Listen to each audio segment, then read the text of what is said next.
প্রথমে পটলগুলি ভালো করে সুন্দরভাবে ভেজে নিচ্ছি। এরপর আলুগুলি একই রকমভাবে ভালো করে ভেজে নিচ্ছি। সবগুলি ভাজা হয়ে গেলে ভালো করে তুলে নিয়ে ওই তেলের মধ্যেই চিংড়ি মাছগুলি লাল লাল করে ভালোভাবে ভেজে নিচ্ছি।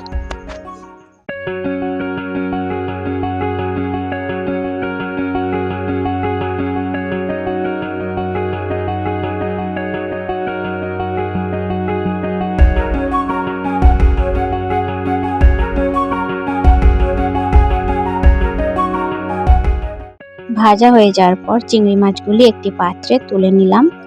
এরপর কড়াইয়ে সাদা তেল দিয়ে তাতে 5 ফোড়ন, পেঁয়াজ, টমেটো কুচি আর এখানে বেটে রাখা আদা রসুন ভালো করে তুলে নিয়ে ওর সাথে দিয়ে ভালো করে কষা কষা করে নেড়ে নিচ্ছি। মশলা ভাজা হয়ে গেলে যখন তেল ছেড়ে দেবে তখন ওতে ধনেপাতা কুচি দিয়ে ভালো করে আরেকটু নেড়ে নিতে হবে, যাতে ধনেপাতাগুলি ভালোভাবে ওই মশলাতেই মজে যায়।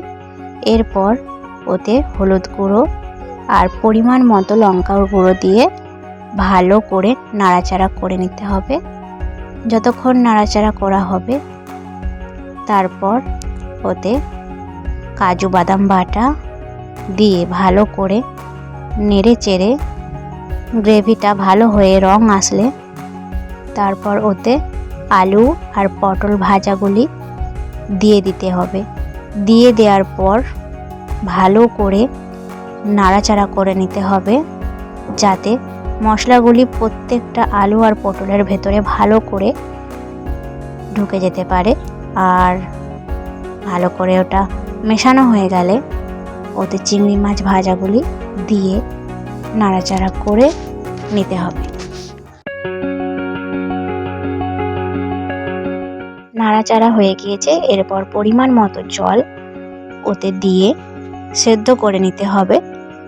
যাতে ভালো করে সেদ্ধ হয়ে যাওয়ার পর ওতে গরম মশলার গুঁড়ো দিয়ে নাড়াচাড়া করার পর পরিমাণ মতো নুন দিয়ে আর পরিমাণ মতো চিনি দিয়ে আর একটু ভালোভাবে চাপা দিয়ে রেখে কিছুক্ষণ ফুটিয়ে নামিয়ে নিলেই রেডি।